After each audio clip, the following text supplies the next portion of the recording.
Treino em Foco respondendo hoje ao Bruno Lima, que nos perguntou estratégias e metodologia para aplicar um treinamento de alongamento. Ele pergunta se antes, depois do treino, e algumas perguntas sobre a metodologia do trabalho do alongamento. Essa vai ser a discussão do Treino em Foco Responde de hoje, terça-feira. Acompanhe aí.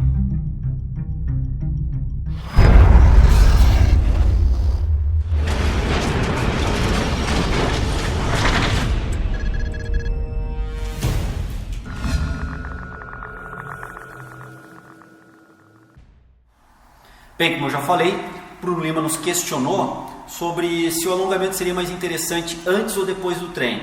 Diante da pergunta do Bruno, a gente tem que interpretar bem se ele está se referindo a um trabalho de alongamento, simplesmente, ou um trabalho de flexionamento, que na nossa interpretação ela é um pouco diferente, particularmente na intensidade do trabalho realizado. Se nós estamos pensando em alongamento, o objetivo geral no alongamento é o relaxamento da musculatura.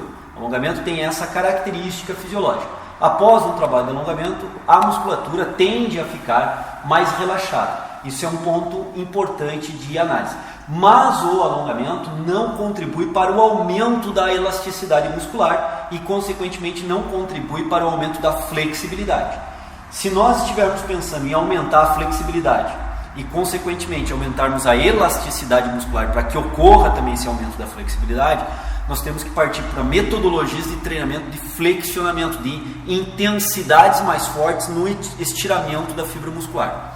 Mas pensando então no alongamento, ele se torna mais interessante ser feito principalmente no pós-treino. No pré-treino, o alongamento, ao relaxar, tem essa característica fisiológica de relaxar a musculatura, ele não é positivo, principalmente se o treinamento visa potência muscular, até porque alguns estudos já mostraram que há um decréscimo de força e potência muscular após sessões de alongamento ou exercícios de alongamento, pré-sessão de exercitação de força ou de potência. Então deixa de ser produtivo porque relaxa a musculatura e não é isso que nós vamos fazer no treinamento posterior. Se o treinamento encerrou e no pós-treino nós estamos agora pensando em recuperar essa musculatura de um treinamento pesado que tenha sido executado, seja ele qual for, um alongamento dessa musculatura no pós-treino pode se tornar bem interessante, no sentido de melhorar esse relaxamento muscular, melhorando então o fluxo sanguíneo local, e esse fluxo sanguíneo local, além de retirar substratos metabólicos da execução do exercício, da parte bioenergética do exercício, retirar isso rapidamente da fibra, também ao levar sangue oxigenado para a fibra e nutrientes, consegue recuperar essa fibra muscular numa velocidade um pouco maior que teria condições se não fosse feito esse alongamento. Então o alongamento pós-treino ele é bem interessante. Para um trabalho de flexionamento, nem antes nem depois do treino. O mais adequado para um trabalho de flexionamento seria fazer uma sessão específica para o trabalho de flexionamento, inclusive fazendo um aquecimento corpóreo prévio, elevando a temperatura corporal previamente ao programa de treinamento, para que aí entrasse com um programa bem intenso de elasticidade muscular, que a gente vai caracterizar aqui como trabalho de flexionamento, onde a intensidade é bem maior. Então esse é um ponto importante nós pontuarmos agora num primeiro momento. Num segundo momento, nós temos que ver qual a metodologia então adequada para se fazer esse programa de alongamento, essa estratégia de alongamento. Eu vou demonstrar aqui para vocês, para a musculatura isquiotibial, um movimento bem simples, e a metodologia que eu vou descrever aqui é a metodologia que vocês podem usar, ou o Bruno aí pode usar, para qualquer outro grupo muscular, qualquer outro exercício que ele venha a executar no programa de treinamento dele. Então vejam bem, eu faço aqui uma flexão do quadril com o joelho estendido. Nessas condições eu já tenho um estiramento das fibras dos isquiotibiais, bíceps femoral, semitendinoso, semembranoso. Há também um certo alongamento de glúteo máximo, mas como eu estou com o joelho estendido, eu intensifico o trabalho do posterior de coxa. Eu posso ainda segurar na ponta do pé e fazer uma dorsiflexão, acentuar esse trabalho de dorsiflexão, colocando também o tríceps oral, principalmente gastrocnêmio, também participante do trabalho. Então aqui é uma discussão cinesiológica de que grupos musculares eu vou envolver e qual é a técnica de execução do exercício que eu vou realizar durante esse alongamento. Esse é o primeiro ponto. Discuta, interprete, veja com o profissional de educação física qual é a técnica mais adequada do ponto de vista cinesiológico, abordar os músculos ou os grupos musculares que você, Bruno, tem por interesse em trabalhar o alongamento.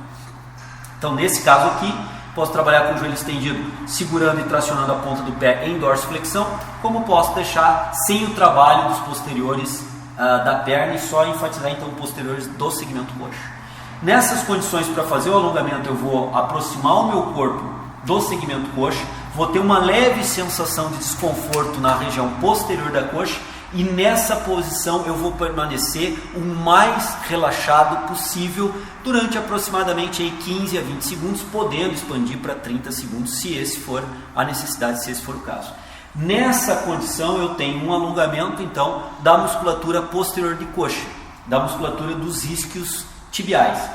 Dentro desses 15 a 30 segundos eu posso voltar, dar um tempo, relaxar, recuperar e volto a fazer um segundo posicionamento estático da posição, onde eu tenho um trabalho de estiramento da fibra leve, porque a minha sensação de desconforto é extremamente leve, antes do limiar da dor. Nessas condições, e para isso eu tenho que estar concentrado para saber que a minha sensação de dor ela não existe ainda, é um leve desconforto, nessas condições eu vou ter o alongamento da fibra. Se eu tiver uma acentuação da posição, uma acentuação do movimento e chegar a sentir dor em posterior de coxa, eu entrei no limiar de dor, eu ultrapassei o limiar de dor e agora o grau de estiramento da fibra ele é maior, a repercussão sobre o relaxamento da fibra muscular ele é menor. Por outro lado, eu tenho um trabalho de treinabilidade da elasticidade da fibra. Então essa é uma diferença crucial no trabalho de alongar e flexionar. O tempo em torno do alongamento de 15 segundos a 30 segundos está ideal. Antes do limiar da dor, você fica numa sensação de desconforto muscular leve, permanece o mais relaxado possível nessa posição e o trabalho de alongamento das fibras irá ocorrer. Lembrando que esse trabalho não se vincula e não é voltado a ganhos de flexibilidade, e sim de relaxamento da fibra muscular. Bom, Bruno, como você nos perguntou sobre alongamento, o descrito hoje aqui é alongamento. Você pode fazer 2, 3 séries desse alongamento estático no pós-treino com o intuito então de relaxar a musculatura e fazer um processo, contribuir para o processo de recuperação pós-treino.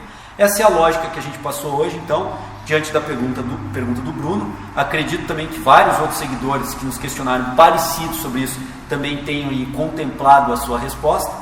E a gente colocou então uma leve descrição aí sobre o alongamento estático, buscando no pós-treino fazer um relaxamento da fibra muscular. Lembrando que a semana toda é semana temática sobre Treino Foco Responde e amanhã, quarta-feira, mais um seguidor será respondido em mais um programa. Aguardo vocês, portanto, amanhã na quarta. Um grande abraço. Até lá. A questão de termos um desenvolvimento corporal adequado para um corpo perfeito, também nós podemos questionar o que seria um corpo perfeito nessas condições. Mas como ele colocou na citação, nós interpretamos como um corpo musculoso, forte e bem definido, como Felipe Franco. Então, nessas condições, nós temos que imaginar que sim, treinamento por um bom período de tempo, e aí podemos raciocinar até com anos de treinamento, bem executado, bem feito, com a carga adequada de treinamento, mais uma nutrição também bem feita, bem regulada.